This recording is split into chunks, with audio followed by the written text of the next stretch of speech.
And welcome to the SmackDown preview. I'm Adam Wilbourn from WhatCulture, joined by another one, Dollywood. I got Hamflett from WhatCulture here to look at tonight's episode of Friday Night SmackDown. But before we get into it, if you're a fan of this sort of thing, make sure you subscribe to WhatCulture Wrestling on Apple Podcasts, Spotify, Amazon Music, and YouTube, where we do daily wrestling podcasts where we not only review SmackDown, but also Monday Night Raw. And also the show formerly known as NXT 2.0. You little bastard. You little bastard. AW Dynamite, AW Collision, pay-per-views, premium live events. We have interviews, roundtable discussions, and a round of the week complete with a very good quiz, of course, on WrestleCulture. As I said, though, joined by Michael Hamflett to look ahead to tonight's episode of Friday Night SmackDown.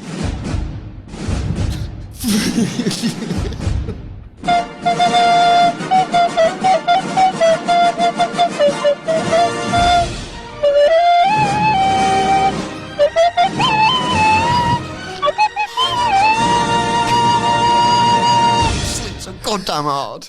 You sure are. It's the last one. And you're holding your arm up with rigidity as well. Yeah. It's the last one. The last SmackDown preview, because we're... on UK soil. Well, we'll probably do one next week, but it will be the giddiest one you've ever seen. Christ, yeah. We're going to be previewing SmackDown ahead of watching SmackDown together, which is Oh my God. a treat for us at the best of times. Oh my God. Well, when it comes to SmackDown, epic bite. Because it's not just going to be me and you. It's not even just going to be me, you, and Nicholas, our brilliant producer. You stuck with us? Yeah, he's got to come. It's going to be all of us at the biggest and best SmackDown watch-along in all of at the HyperX Arena on a 50-foot screen. It's too big. It's too big. But it's not, because there's going to be all of you that are coming to WhatCulture's live show. There's going to be a live show. There's going to be the SmackDown watch-along. There's going to be Simon Murdered ups and downs on that SmackDown. Jokers doing a WrestleMania preview. It's going to be all the stuff you love about a WhatCulture live show over, 7-8 hours? Yeah. Because anything's possible in the pyramid. Anything is possible. Anything's possible in the pyramid. And it's so great because we can now say as well that we've extended the run at the Luxor. Yes. Because if you have a great time at the WhatCulture live show, and you definitely will, join us for after parties over WrestleMania Night 1 and Night 2. Simon Miller's going to be in ups and downs, 2 of the best videos we do all year. Inside the Aurora Bar at the Luxor Hotel. It's the closest casino to the Allegiant Stadium. It's a 15-minute walk. Walk along with us. We'll pipe you all the way there. I've watched the walk. You sent me the video. Yeah, you the can YouTube, find if you want to see the walk that you're going to do in advance of actually doing the walk, and if you like us, you're going to want it. There and back, by the way, you can watch the exact videos that show you the 15 minutes. It's actually 12 on Google Maps. Yeah. I reckon you can do a 12 in 10, personally. But, easy. Just take your time with us if you want. But yeah, closest casino to the Allegiant Stadium. Ups and downs in the Aurora Bar at the Luxor Hotel and Casino, and then we're just going to be there hanging out, drinking, having a good time. We're going to try, I don't want to over-promote and under-deliver, but when we get to Vegas, we're going to try and scout a nice spot to do podcasts from there in the Luxor. We want to create like that, I wish I could think of a better example, but I can't. I can, thank you. Whew, thank God. I was going to have to say Pat McAfee, but the coverage of the snooker on the BBC, where you have fans sort of in the background, people getting sort of join in on the crack and all. We're going to try and find a spot in Luxor where we can do this bollocks, ideally where like people can chip in on the thoughts. You can get the ambiance of the bar in the background, and it just gives us like kind of the best and quickest opportunity to get the coverage done. For those that aren't going to be available in Las Vegas, and if you're not, obviously we'll try and keep the podcast coming and all of that. But if you are, please come and join us. WhatCulture.com/tickets for the HyperX on Friday the 18th, and then the post-WrestleMania after parties at the Luxor Hotel on the 19th and 20th. I always feel like when I've gotten to the end of the plug, like I kind of like run out of steam a little bit, but it's rooted at this point in enthusiasm. Yeah. It's easy to plug because I don't know if this has come across. We're pretty excited. Yeah, we got WrestleMania fever, baby. It's definitely not annoying our colleagues. No. Murray was just telling us today how much he loves a singing Fiend. He said do it more, if anything. He said if you bump into him in Las Vegas, just jump in his face and say Fiend down his ear. Yeah. Oh my God, rapid bait. It's his favourite song. I can't wait. I can't wait, mate. I cannot wait. Me too. We send each other a gift. Pre-birthday treat for you. Oh, amazing. we'll get to that in a second. We send each other gifs or images of a number every day. Yeah. I've yet to find the picture of the boy band 5 that I wanted to send you today. Because we're keeping on moving to Mania anyway. And I just haven't found it yet, but I'll do it later on. Yeah. Do it tonight, probably. I've got a little bit of a surprise for you as well. Yes, because thank you so much for bringing these in, by the way, and you can give your credits in a second, because did you see the news that broke a couple of days ago? Probably not. Okay. On April 9th, WWE filed to trademark the term SmackDown. This follows the company announcing a partnership with Drumstick to be a sponsor for WrestleMania 41, with the tagline being, "Get ready for the ultimate SmackDown." I mean, if I'm thinking what you're thinking, am I thinking that we just tell everybody to bring their favourite snacks to the WrestleMania, the SmackDown watch party at the HyperX Arena? No, I'm not actually, because I wanted to buy food and drink at the bar because we've got bartenders around me. But again, over WrestleMania weekend, we'll be indulging in some of the finest stuff that Walmart and Walgreens and all those other supermarkets have. And today, I want to sort of shout out to the rock choir that my mom goes to, where one of her friends has gone to the trouble of making us a selection of chocolate cupcakes with edible wrestling-themed gimmicks on. Mine says, "Keep calm and watch WWE." And if this sort of mentality wasn't already in my system... Right. It's like paper, innit? It's literally stuck to the top of my mouth. I'll melt it with cherry Pepsi Max because it's not coffee in there. It's not coffee in there today. Hang on. For the people at home, it is 11:26 a.m. Just, context. That's like the sort of the pop and snacks version of that. Well, it's 5 a.m. somewhere in the world for, what is it, margarita. Yes. There's always type of margarita. It's like 5 a.m. 5 a.m., yeah. I'm having a bit of a problem. Is it 5 Do we need to have a p.m. chat, Michael? Is that what you're saying? Margarita, Will. Me and Nicholas have been looking at the temperatures in Vegas. Yeah. Slot a couple of runs in while we're there. Insane, by the way. Not for him, for you. It was hot. It was 17 degrees in the UK. I don't understand degrees. We've talked about this before. I know sun hot and I know cloud cold based on the image on the BBC weather, where you get the little sun or the little cloud. And I was walking to pick the kids up from school. And I was bloody hell, it's hot. It's pretty well. And I looked at the temperature, 17 degrees. And then I looked at the screenshot you'd sent for the Vegas weather. Coming in at about 30 each day. Yeah, it is 3:27 a.m. right now in Las Vegas. And it is a balmy 19 degrees. Hotter than it was yesterday at peak hours. Set to hit 35 later on today. At, I think it was 11:30 p.m. technically in Vegas when I texted Hamflett this morning. It was 23 degrees. Jesus. That's 11:30 at night. 23 degrees. Look, man, they make Mountain Dew Zero for a reason. You need to stay hydrated. You can't just be drinking the 4 sugar stuff all the time. No. I mean, there is also water. I mean, if you...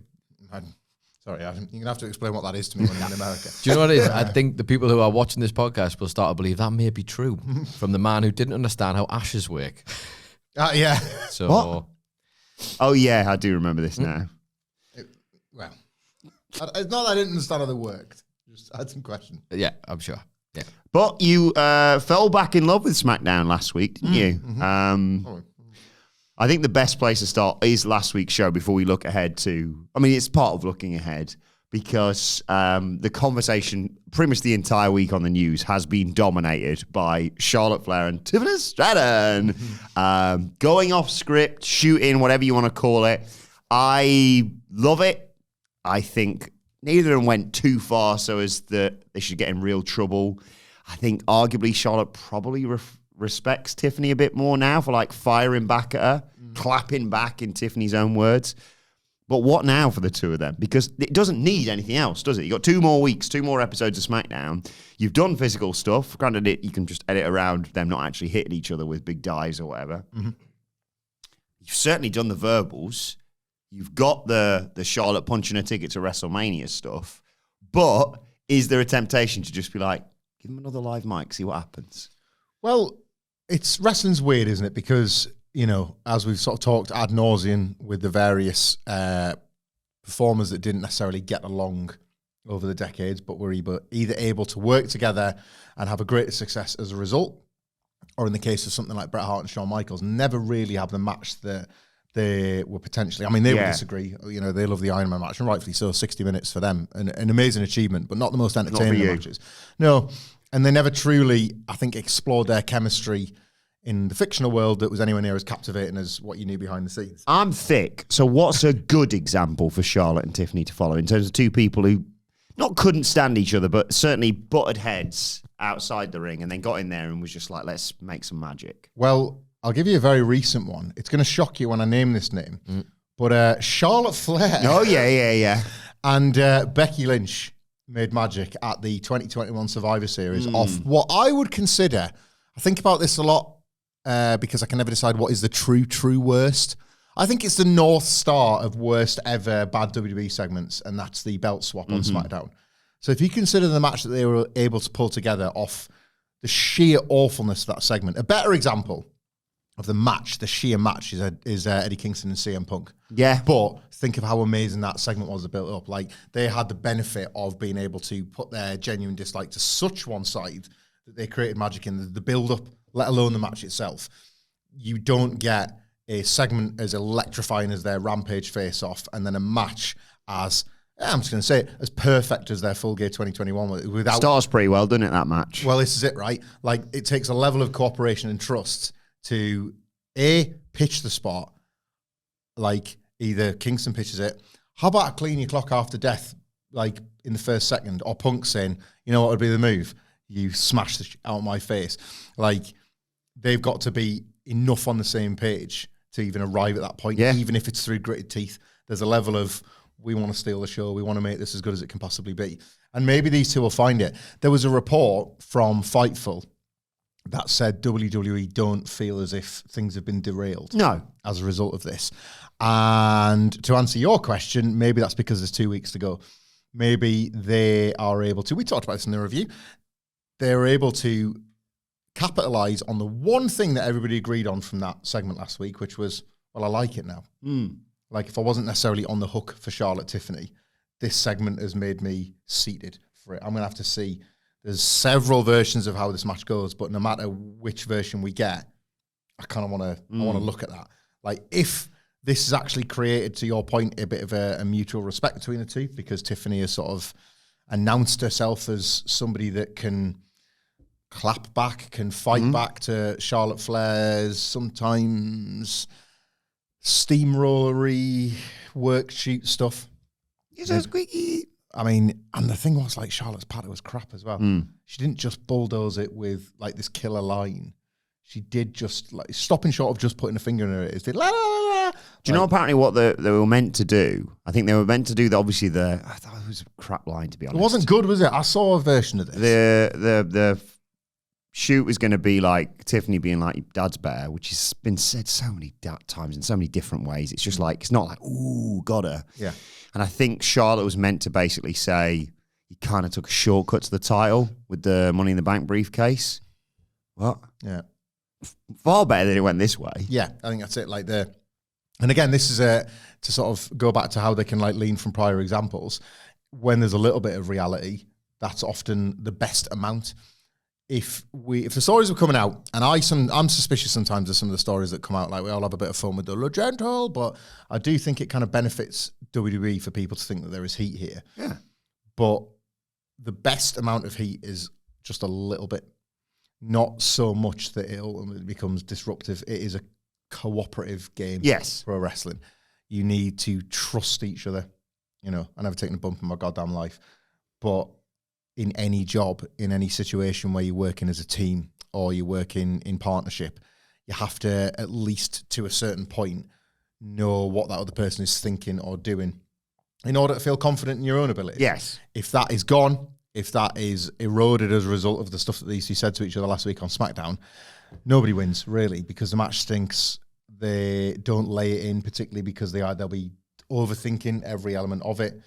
I think we wanted that slightly more gymnastic version of the Charlotte Flair Rhea Ripley match. Is that the sort of the dream outcome for this? So. I think now it takes on a brand new edge if they can hold it together. Like, do what Shawn Michaels and Mick Foley did at Mind Games in '96, which was, I won't bore everybody with the details, but Shawn Michaels was difficult, shall we say, in 1996. And SummerSlam against Vader, he'd thrown a couple of tantrums in the ring, and it wasn't the first time he'd done it, despite being the white meat baby face. Imagine Cody Rhodes doing that now. You can't, can you? Shawn was doing that. And Foley came up with the idea of, let's just do a spot where only the hardest of hardcores are going to notice that anything has gone wrong. And it was where he forgot to join him in an Irish whip. So Shawn hits the post, Foley doesn't follow, and then Shawn puts on this face of like being really angry and then goes over the corner and drills Mick Foley with a bunch of punches. There's a bunch of people watching that aren't going to see that as anything other than the match playing out. But for the hardest of hardcores, Foley had the idea because what he wanted to do was sucker them in and be like, God, so when they're getting to the really nasty stuff, they're going to think, some of this is built off the heat that's built up in this match because Shawn's pissed off. It was inspired. Yeah. Do that. Fold that in. Fool us. Fool the idiots on the internet that always like to think we know better and make it seem like, they've managed to make friends, so this isn't going to be hot anymore. Wait a minute, what did she just do? And then all of a sudden you're invested in a couple of different strands of a story. In terms of the build, there probably is nothing left, but I wouldn't be so... I don't know. I wouldn't be so rash as to just say, right, done. I would maybe video package it this week. I would maybe have the SmackDown GM, cannot remember his name, might need to for a segment later on, have him say, after what went down last week, we've decided that we're going to keep them apart between now and WrestleMania, and that be the story this week. Maybe even play a video and only allude to the real nasty lines. But then what happens next week? SmackDown is in Las Vegas. They have no choice but to be there. So have the SmackDown GM attempt to do the same again. Oh, thank God last week was a bit calmer. Right? I don't need choppy waters, not as close to WrestleMania, but have them explode. Like, have them find each other in the building because they're in the same city. Like, they can't both be. Not everybody can be at the WhatCulture live show. The HyperX is only so big. Some of them have got to go to SmackDown. So have them both be in the building. Have one of them turn up unannounced. Have Tiffany there. She's like, a WrestleMania, Charlotte. Da, da, da, da. Wait a minute, Charlotte's not here tonight. What's that music? And then she comes out and it's, we're not ready for this. Throw some hands, get them pull apart, whatever. That kind of thing. Yeah. This is the week to keep them separated. Yeah, I agree. In terms of people who also don't see eyes to eye, good stuff. Drew McIntyre is going to be face-to-face with Damian Priest. This hasn't been confirmed, all right, I think, for WrestleMania yet, has it? But it's on the card, isn't it? I think it was. I looked last night. It was on Wikipedia, but I'm 99% certain this is one of those matches. A bit like Naomi and Jade was for me last week. Not on the card, but on the card. Yeah, the only thing working against this getting on the card, but it will get on the card, you're right, is this is the week where, like, some talents are going to get bad news about their match or what they would have liked for WrestleMania. So we've got a gauntlet that we're going to preview later on. But today, teams are going to be told from that match if they're going to be winning this match or not. And if they're not, then they're not getting on WrestleMania. And it means you're going to be on the go-home SmackDown probably. Which again, like, there's going to be a bunch of people at the HyperX Arena having the best time. Maybe a better time than they'd have at WrestleMania. So for those wrestlers, don't be too disheartened because there's going to be people inside the Luxor Hotel and Casino having the best time watching you work. But for the wrestlers themselves, disappointment, right? I've a concern that that's going to apply to most of the men's tag division. I have a feeling that whatever it is, Gauntlet, something, could get bumped onto the maybe Street Profits as tag champions, looking like they're getting right back there. And then it's like, nope, you've lost your spot. Don't know. I don't think it's going to be Drew and Damian. I think they get on the card. I think they merit getting on the card as well in what they've produced recently. I think they were always getting on the card. Yeah. With all that nonsense that came out post-Rumble and Chamber and what have you. And I was like, and then the whole like, oh, it's only Damian Priest. Oh, he's only the guy who had an incredible moment. I rewatched the start of Night 2 just a couple of days ago. I forgot, by the way, credits both guys, the height that Priest gets on that South of Heaven chokeslam on Drew. It's ridiculous. You're going to get me emotional. I watched that as well back this week. It's a year since. I must have rewatched it 10 times in the aftermath of WrestleMania last year, trying to summon what it was to live through it the first time. From the moment, and it's where Drew McIntyre is stood by the ring post from there when he first thinks, just before I leave. Yeah. It's a wonderful moment. He's finally won a world title in front of fans. First time he's ever done it. He's, come so close so many times. He's scratched and clawed and got his way into this match, and there was so many near falls. I forgot how many near falls from the Claymores there were in that match. It's all a match of it. And he finally does it. Yeah, it's just, that's the match that I booked with Priest and Drew, to be perfectly honest. Yep. But he's finally done it. He's got that moment there. His wife, partner, whatever, is there. Another one of his friends who's got the tweet ready and waiting for him when he's mid-match. They're all there. He just can't help himself. And he can't even just be like, I'm going to stand on the desk and just celebrate with all the fans, knowing that Punk's right there. He's like, in your face, right? And Punk's like, can't hear you, I got my cans on. He crawls over to him. And then he goes, I want you to make sure that you stay away, because next time I won't just take you out, I'll end your career. And Punk's like, okay, fair enough, we'll see. Even at that point, you're probably getting away with it. You can probably stand up, world champ. You can do a sort of, well played. Is that where? And he's like, sorry, is that where Sid went for a piss? Yeah, I think that was it, wasn't it? They played with that tension enough that it was like, if you're in the building, you're thinking, well, in a minute they're going to put the video on, darken the building, get ready for the next match, because they didn't rush any of it. No, it was really slow played, and even then, Punk's like, you're being a proper knobhead here, but. Fair play. This is your moment. Don't bother wasting it on me. Go and celebrate. Mm-hmm. And then Drew's like, don't sing me again. But that's it. My arm's better. Oh, God. He undoes the thing, which he's been wearing loads, suspiciously too much, if anything. A really aggressive blown kiss. Blows the kiss so quick, and then they do the Judgment Day meme. In real life, and then everybody, of course, if you recall, I forgot how the briefcase goes flying. It nearly went into the crowd, didn't it? Because do you not recall, like Damian Priest rushed down the ring, there was only just enough time for everybody in that stadium to collectively sing all at the same time. We're in the Judgment Day, and the end is saying, oh, Jesus Christ, is it him with a kiss? I looked over, I was barely standing at this point. I'm trying not to faint. I look over, Matt Reigns is only a few rows over from me, and I can see him full-throated giving it to Alter Bridge. Damian Priest out there, Jesus Christ, as you say, south of heaven, you pretty much. Huge. There was no roof on the building, and Drew still hit his head on something because he was that high up.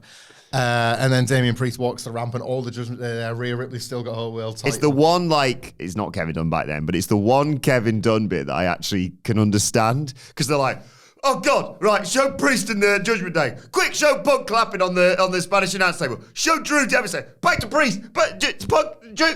I need everything. Yeah, I've seen everything. No, you're in the building, and your eyes are doing the same thing. I want to look at them. I want to look at that. I want to look at him. Gee, I want to look at all this. I want to live here forever. Kill me now. Shoot me in the leg at a bare minimum. It was just, it was perfect. It was perfect, and it is quite nice. I think history will be very kind to this WrestleMania booking of this match, because they will forget stuff like the Drew McIntyre LA Knight afters. They will forget the sort of, the little brothering of Damian Priest in terms of how people have received this match, and they will do what often happens, which is looking back on WrestleMania to WrestleMania, they will do the math calc and trig and just be like, that's nice. That's nice that 1 year on, it just works perfectly. Two to of them be had fair. to settle it. And that it's video, not just like, Drew can't do, he was meant to be winning the Rumble, as according to reports and what have you. He's not doing that.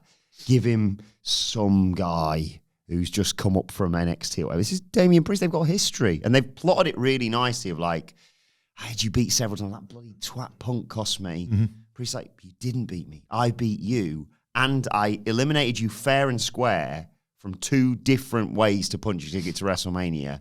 And then you were a bellend about it. It's a proper old-fashioned, number one contenders match without being a number one contenders match as well, isn't it? It's got that vibe of, well, whoever wins this comes out on the Raw the night after or the SmackDown on the Friday after and basically calls the shot and says, look, I might have not been the best over WrestleMania weekend, but I'm the best of the rest. I want a title shot. They've got, they can feel arrogant and confident and all the rest of it.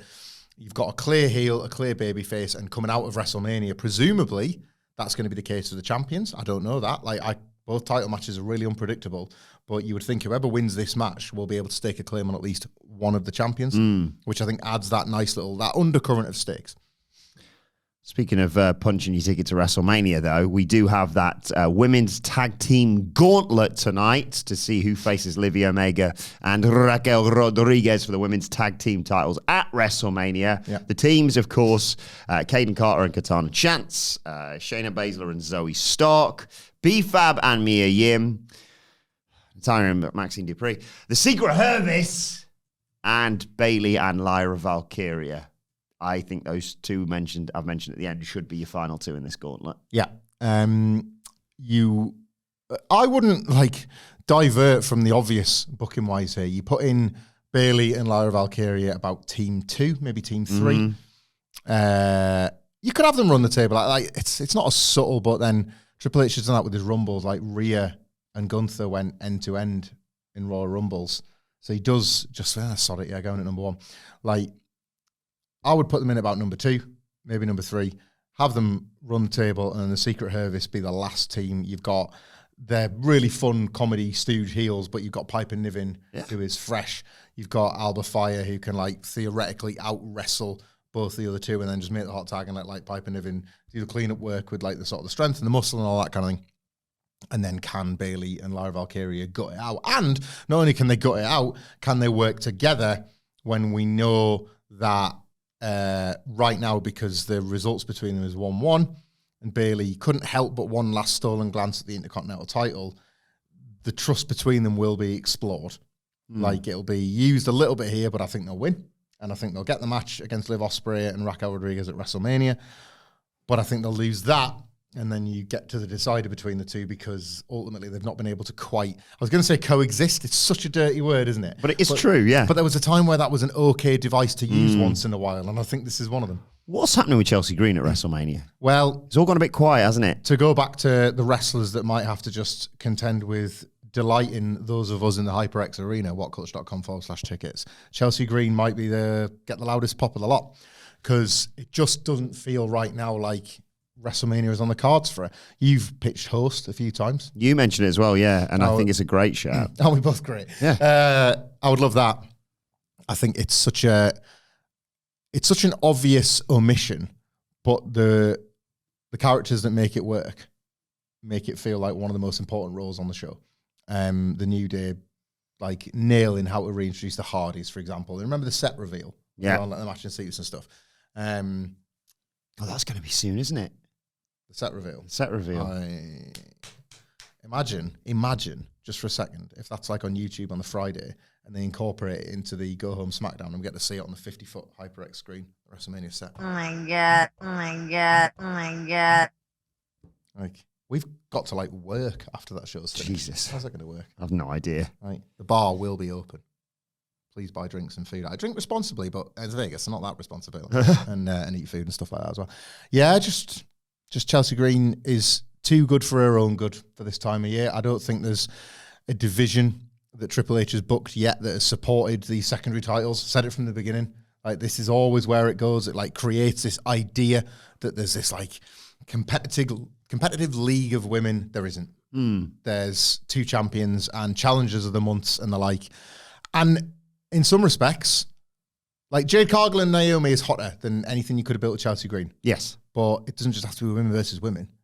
You simply would not get this with the US and IC divisions in the men's. Yeah, good point. And we've just talked about Lyra Valkyria in a tag, and now we're talking about Chelsea Green potentially not even getting on the card. It's not great. Also scheduled for tonight, SmackDown, the second match for Rey Fenix. Berto, or Berto as he's called here, I should say, convinced he can show he's better than him. He's great, but he's not better than Rey Fenix. No. This is cleaner as well than Nathan Fraser. When I'm cleaning windows. Last week, which I really liked. I know some people didn't. You weren't as big a fan as... I had some issues with it. But I'm glad Nathan Fraser had no neck issues with it, because Phoenix stuff was snug, and I'm perfectly prepared for that against Berto. Yeah, this decent matchmaking, and Andrade is it's match to build the match stuff, because Andrade is the prize, right? And he said, look, I'll get you back on track. And you've lost, well, I guess I'm going to have to get us all back on track. And I don't think Phoenix Andrade gets on WrestleMania, but I could see them using this to book that for next week. Yeah. Like, and that's a cool match. Again, this WrestleMania SmackDown over the years has been a mixed bag, hasn't it? Because they normally do the Andre now. Yeah. So you need bodies for that. Both? Do they do women's battle royals still? Let me double check what they did on last year's SmackDown. No, then we can play a little game with that. Yeah. But so they do the Andre. So you need bodies for that. But could Phoenix Andrade be a bit of a tentpole singles match? Could Phoenix become a favorite to win the Andre? Mm-hmm. Like a first little minor achievement, I guess. It's the best of what's left ultimately when there's nothing really kicking around at WrestleMania. That trophy, they like to pretend it means something, but it's for these mid-carders that are just kind of getting going or are not in a program. It's as good as anything else. Oh, God, I forgot last year where they commandeered a golf cart to drive to WrestleMania, did KO and Randy Orton. Yes. 2024, yeah, Andre the Giant Memorial Battle Royal, won by? 2024. Oh, Big Bronson Reed? Correct. Was there a women's one? We had Elektra Lopez versus Zelina Vega.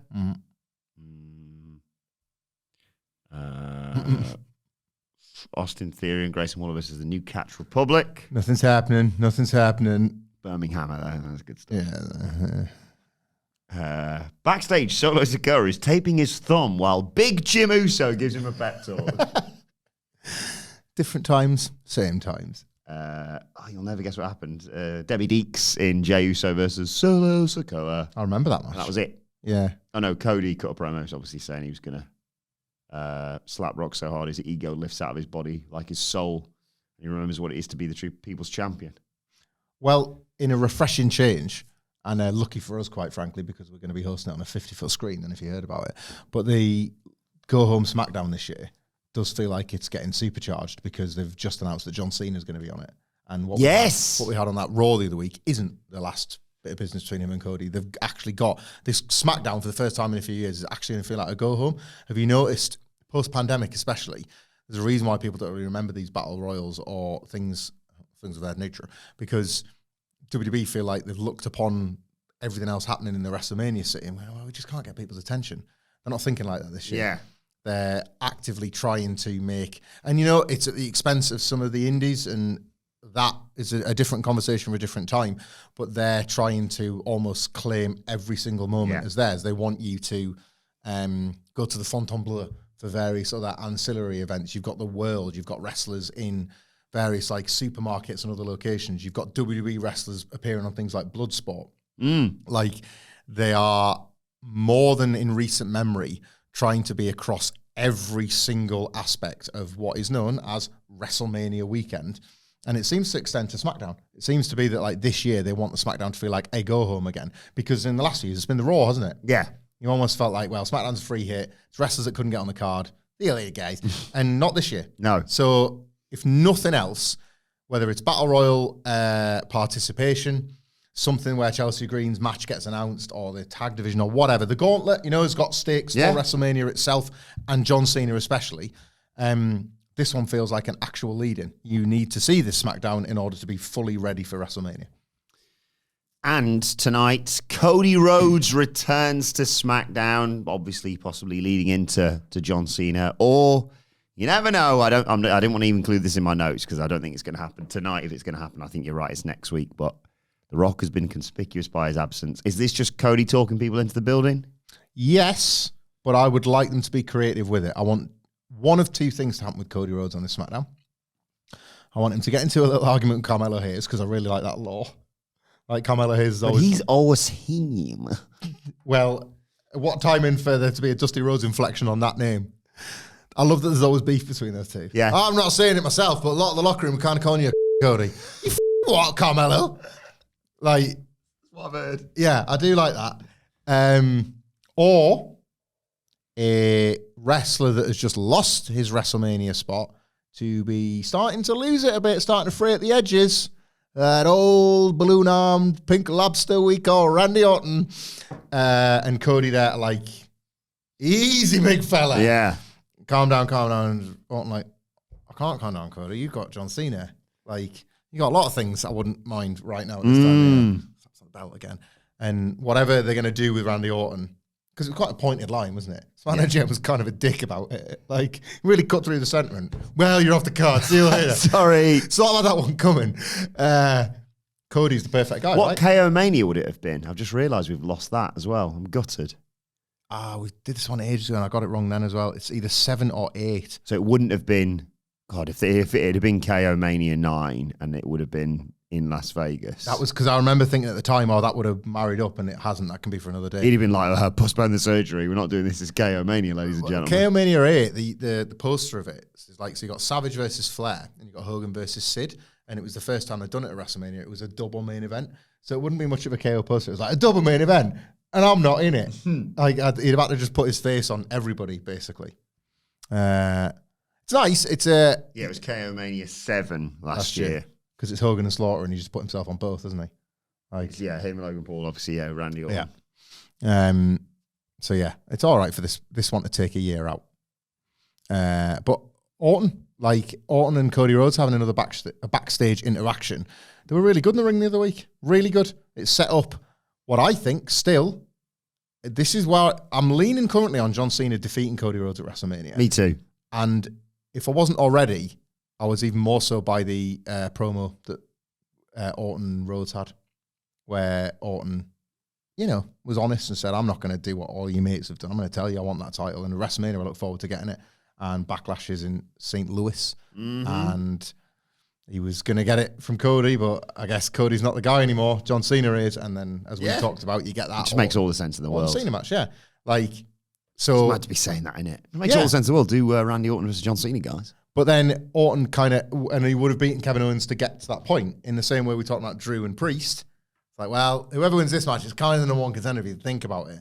So how does Orton get that? What does he do at WrestleMania that makes him feel elevated enough to be the number one contender? Yeah, are they doing the SmackDown GM? Can't remember what his name is. Are they doing Nick Aldis versus Randy Orton? Because that's what everyone assumed the moment he RKO'd him, with the illusions, as you mentioned on the review at the start of this week, of paid the fine already. Yeah, Orton saying years ago, I kind of covered that one. I don't know who you're talking about. I'll have to rewatch the footage. But no, I don't think they are. But I am. It's on.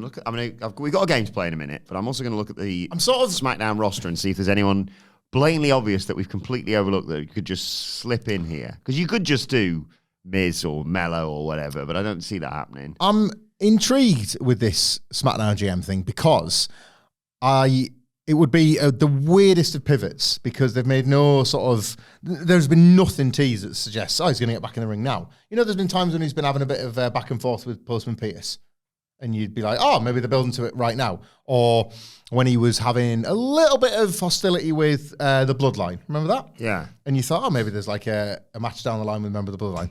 Nothing, and then an RKO out of nowhere, and an acute call back to a Randy Orton reference from a couple of years ago. I just can't see them pulling a match out their ass at 2 weeks' notice. I could be wrong, could be proven wrong when you watch it. Tag ladder match, bollocks. Just make a new partner for him. Yeah, God. God, yeah, all right, I'll win the tag belts. Imagine that. With R-Truth. I with do. Braun. Could Orton, with Cody being on SmackDown, say, Cody, I told you that I'd say it to your face. One day I want that title.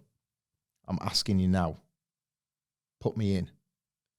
Go to get a triple threat. Go to the SmackDown GM and put me in. And Cody's like, what do you want from me, Randy? And well, I've told you what I want from you. Go and put me in. And then you play with that between now and next week. And you leave it on a cliffhanger. John Cena's going to be on SmackDown. The SmackDown GM gets to have the final say and could potentially be the one to go, no. Yeah. We've got our WrestleMania main event, Randy. And everyone is like, what? I really need to punch somebody, and your head's looking pretty tasty right now. When you're hungry and everyone's head turns into burgers. Yeah. You know what it is, don't something. You? Randy Orton hasn't got a Snickers on his confectionery hand. And you know what he gets like when he's hungry. Maybe he just goes for it. He's like, well, if I can't have the match I wanted against Kevin Owens, I'll go right the way to the top of the card. I'll get me in this match. Every else is getting a triple threat and a fatal four-way, so why can't I have one? Think about this. is there much difference compared to last year's card in terms of multi-man matches? Because everyone's made this big, it's everything. It's multi-man mania. WrestleMania 41. Let's look this up right now. WrestleMania 40 was better booked. Yeah. Oh, absolutely. Only just, but absolutely. So you got the main event of night one, obviously. Yep. You've got a women's world championship match. You've got Braun Breaker, Penta, Finn, and Dom. That's it. 3. Oh, the tag, actually. I forgot that.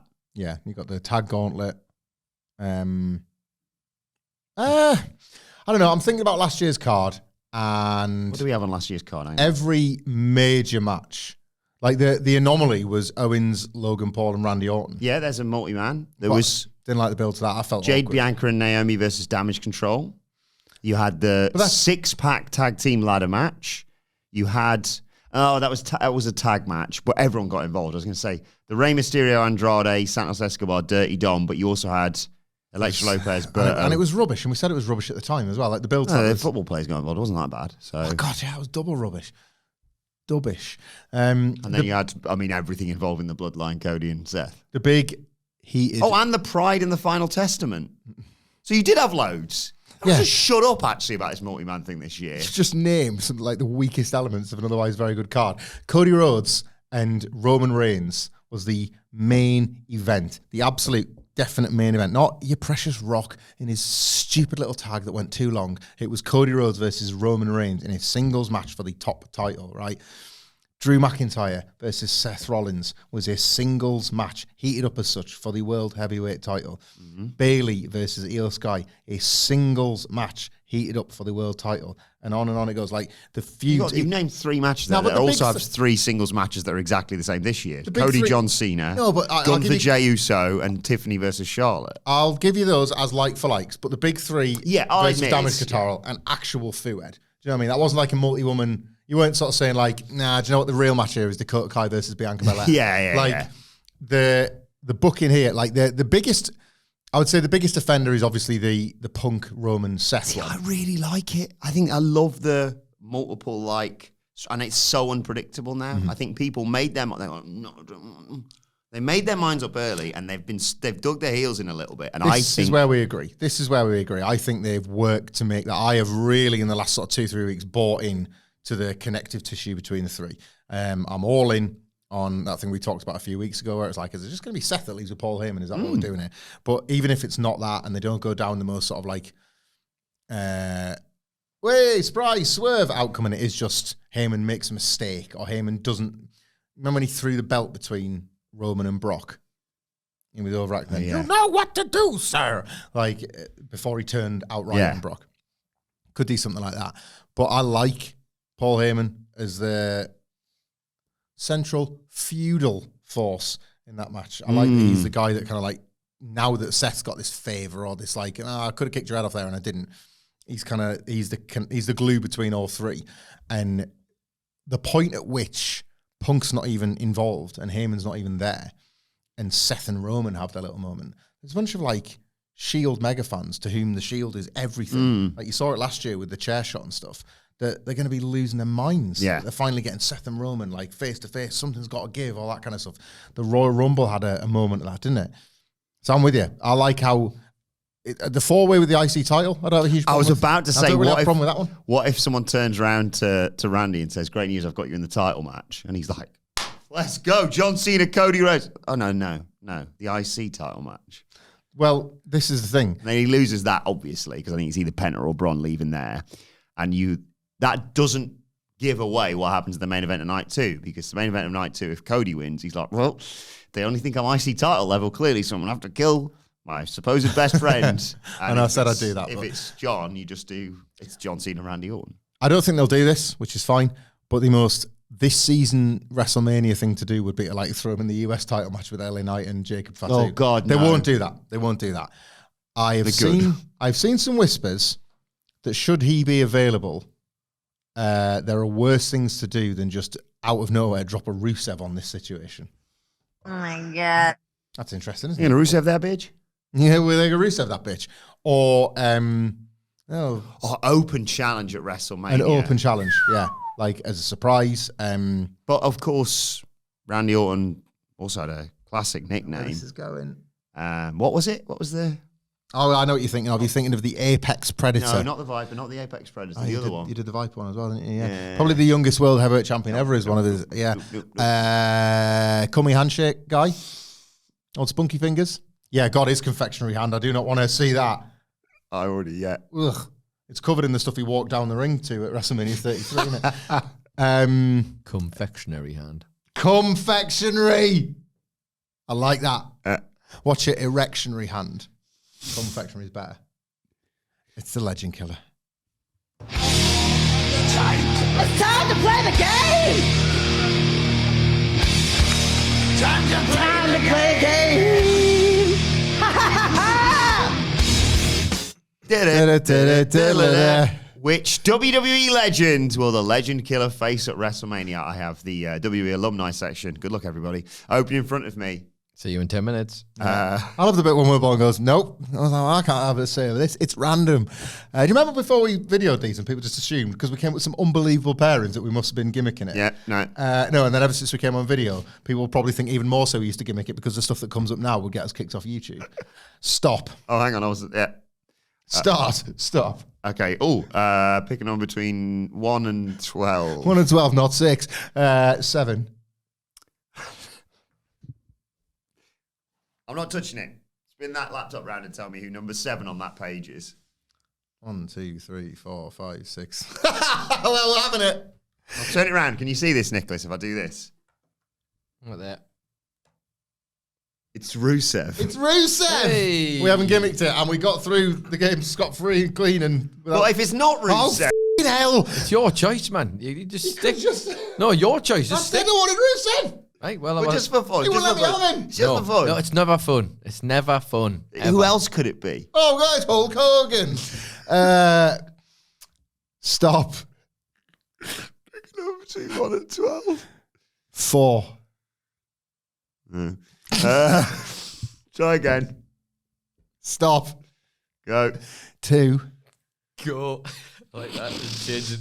Never said go before in his whole life, and this. Even you've lost interest in this. Oh, golly. Oh, that's not bad. Yeah. One more go. Go on. Random. Break your ass in half. Just for a laugh.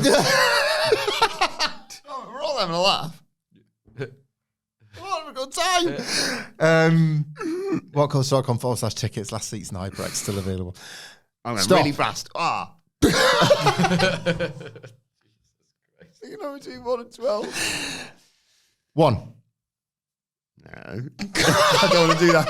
I don't want to do that to poor Jimmy Smith. He's suffered enough. Do another one. 12. No, do 2. Oh, I'll go 2. Jinder Mahal. Oh, Jinder Mahal. Great. Oh, thank God.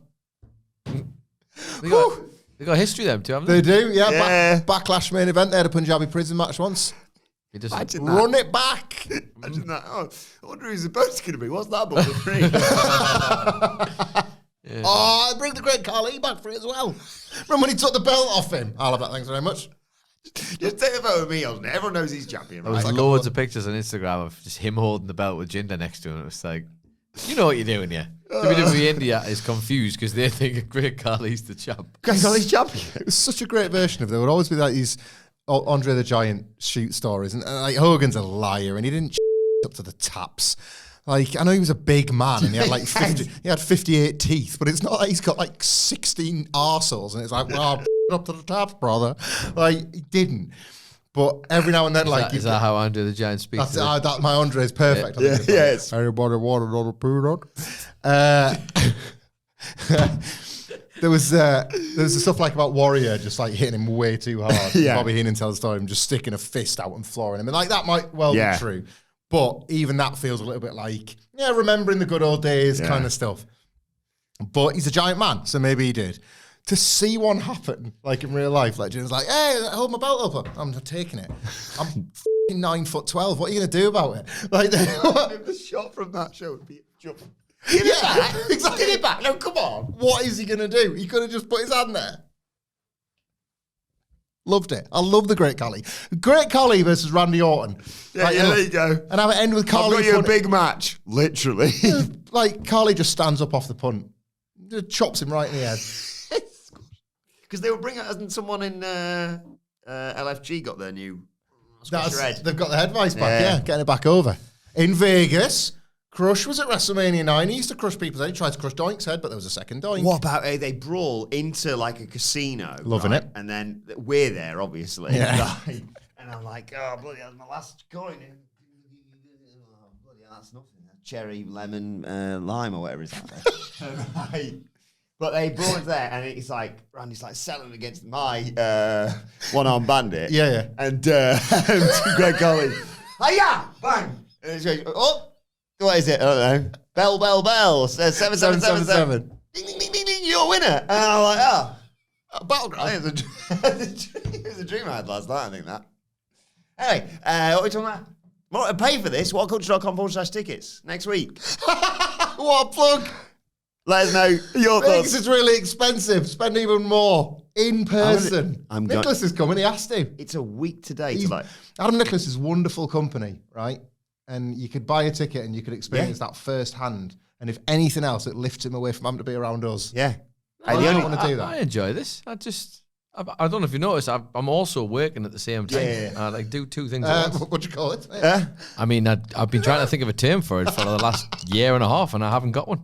I don't know what it is. Well, let us know your thoughts ahead of SmackDown tonight in the comment section below or on X at WhatCulture WWE. You actually can follow both of us, all three of us, in fact. You can follow Michael Hamflett at Michael Hamflett. You can follow our brilliant producer Adam Nicholas at It's Adam Nicholas. Follow me at Adam Wilbourn. Follow us all at WhatCulture WWE and make sure you subscribe to WhatCulture Wrestling wherever you get your podcasts from for daily wrestling podcasts. WrestleCulture coming your way later on today, and we'll be back on Monday to review SmackDown. But for now, this has been the SmackDown preview where we talked about what now for Charlotte Flair and Tiffany Stratton. Randy Orton's WrestleMania apparently. Damian Priest and Drew McIntyre face-to-face. Rey Fenix versus Berto. Cody Rhodes returning to SmackDown. And who is heading to WrestleMania? The SmackDown preview. It's got all this and the Great Khali on a casino floor. See you soon.